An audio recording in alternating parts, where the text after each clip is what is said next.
네, 안녕하세요. 중국 황제의 서화사랑을 말씀드린 성균관대학교 조민환 교수입니다. 오늘은 전 시간에 이어서 청나라 황제들의 서화사랑에 대해서 말씀을 드리겠습니다.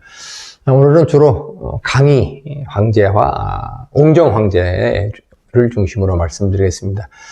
이 강희 황제는 이제 동기창 서법을 자신의 필요에게 실현하고자 했던 그런 서풍을 펼쳤는데, 굉장히 오랫동안 재위한 인물입니다. 무려 61년이라고 하는 그 긴 세월을 재위를 하면서 청나라의 기틀을 마련한 인물인데, 대단히 학식이 풍부했던 또 그런 어떤 황제이고, 여러 가지 문화적으로는 이제 긍정적 부분도 있고, 부정적 평가도 있고, 긍정과 어떤 부정의 어떤 평가가 좀 갈리기는 해도, 이루겠던 문화 사업을 보면은, 오늘날 우리들과 굉장히 가까운 그런 어떤 흔적들을 또 발견할 수가 있습니다.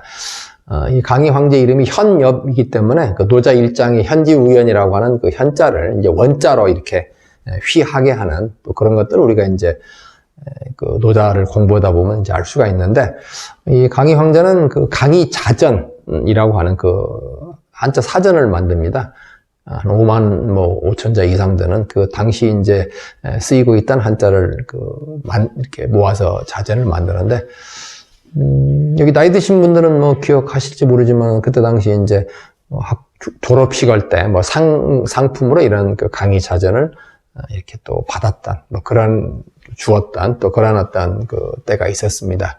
그 다음에 이제 사고전서라고 해서 경사자집, 경전, 그 다음에 이제 역사책, 제자백과, 그리고 이제 일반 문집과 같은 그런 네 가지의 분류법을 통해서 이전에 수없이 많이 발간됐던 책들을 이렇게 분류를 했던, 물론 분류 방식, 분류했던 어떤 사유 속에는 나름대로 이제 또 청나라의 어떤 국가 다스림의 일정 정도 이렇게 좀 맞는 그런 어떤 부분들이 있기는 있지만, 어쨌든 이런 이 경사자집과 같은 네 가지의 분류를 통해서 또 과거에 발행됐던 책들을 정리했던 그런 어떤 사고전서, 기타 고금 도서집성과 같은 그런 업적을 통해서 나름대로 이제 당시 그때까지 있었던 학술적 업적을 이제 정리한 인물인데, 이 강희 황제의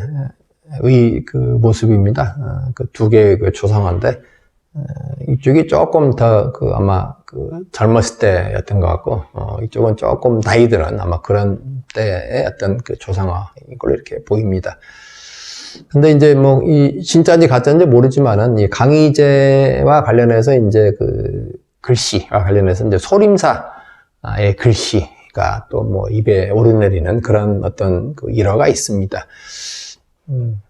멋있죠. 이 소림사면 항상 이연걸의 소림사가 아주 유명한 그런 건데, 이 소림사라는 세 글자를 강희제가 썼는데 한 글자가 지워졌답니다. 소림사 세 글자 중에 어떤 글자가 지워졌는가? 두 글자는 이제 강희제 글씨고 한 글자는 이 위에 누가 썼다는 건데, 이 소자와 림자하고 사자를 비교해 보면은 사자가 조금 더 이 소자와 림자와 여러 가지 어떤 분위기나 필요의 어떤 흘림이 좀 맞지 않습니다. 그래서 아마 사자가 그럴 것이다라고 그렇게 이야기가 되고 있습니다.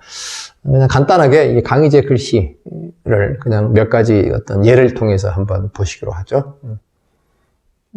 소림사에 있는 천하제일조정이라고 하는 어필이라고 이렇게 적혀 있죠. 어필.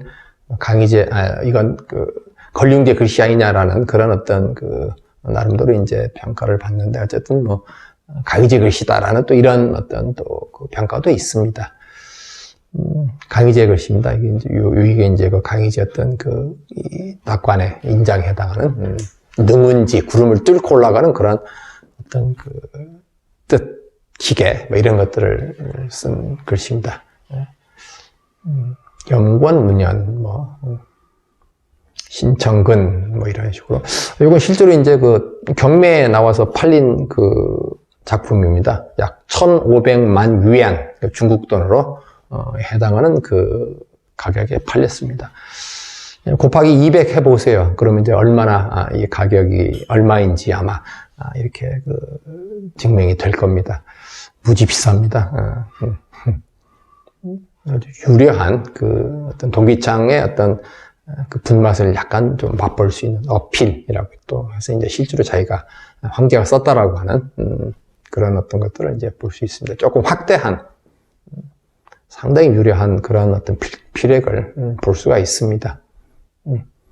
조금 이제 좀 그 앞서 봤던 것과는 좀 다른 그런 어떤 그 맛을 느낄 수 있는데 역시 이제 이런 정도의 어떤 필액 등을 통해서 나름대로 이제 분놀림의 어떤 운치 있음 이런 것들을 좀 또 엿볼 수가 있습니다. 옹정은 뭐 여러분들이 역사를 아시는 분은 알겠지만은 상당히 황제 황희 계승과 관련해서 역사적으로 이제 많은 뭐 논란이 좀 있었던 그런 인물로 알려져 있습니다. 원래 네 번째 황제 아들이었는데 실제로 이제 황제 지위는 옹정이 아닌 14번째 지금 기억으로는 14번째인가는 이 왕자에게 가는 걸로 돼 있었는데 10번째 왕제, 10왕제. 근데 이제 그것을 고쳐서 이제 옹정제가 이렇게 황제가 됐다라고 하는 이런 어떤 일이 있는데 어쨌든 그런 일 때문에 그런지 몰라도 옹정제는 13년 제위하는 동안에 거의 잠을 한 3시간 내지 4시간 정도밖에 안 잘 정도로 이제 정말 부지런히 정사를 했다라는 그런 어떤 황제로 알려져 있습니다.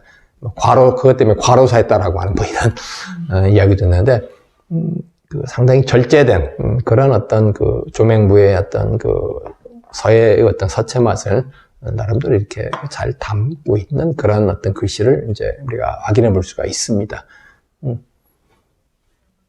대단히 좀 이렇게 절제된 맛을 엿볼 수 있는 그런 어떤 작품입니다. 마찬가지로.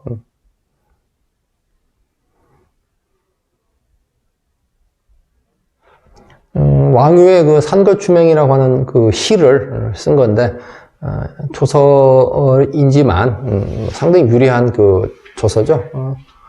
그런 어떤 조서 속에서도, 일정 정도 딱딱 절제된 그런 어떤 맛을 느낄 수 있는 그런 어떤 서풍을 이제 또 볼 수가 있습니다.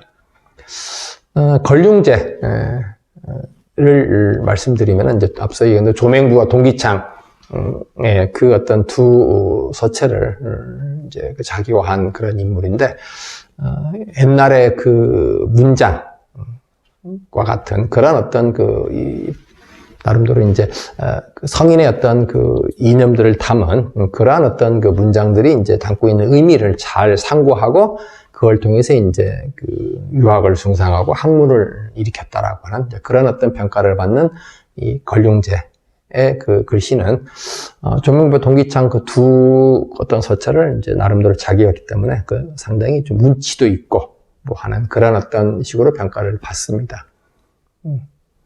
최근에 이제 걸륭제는 또 이렇게 희화된 모습으로 또 이렇게 중국인들의 어떤 사랑을 받는 또 이런 부분으로 또 이렇게 그려지기도 합니다.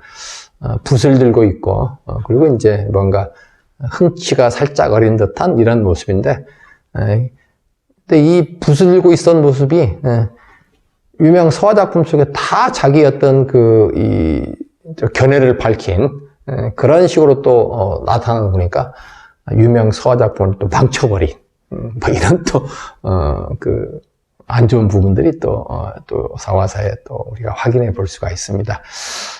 다음 시간에 보다 구체적으로 이런 걸륭제의 어떤 서화사에 대해서 말씀드리도록 하겠습니다. 네, 감사합니다.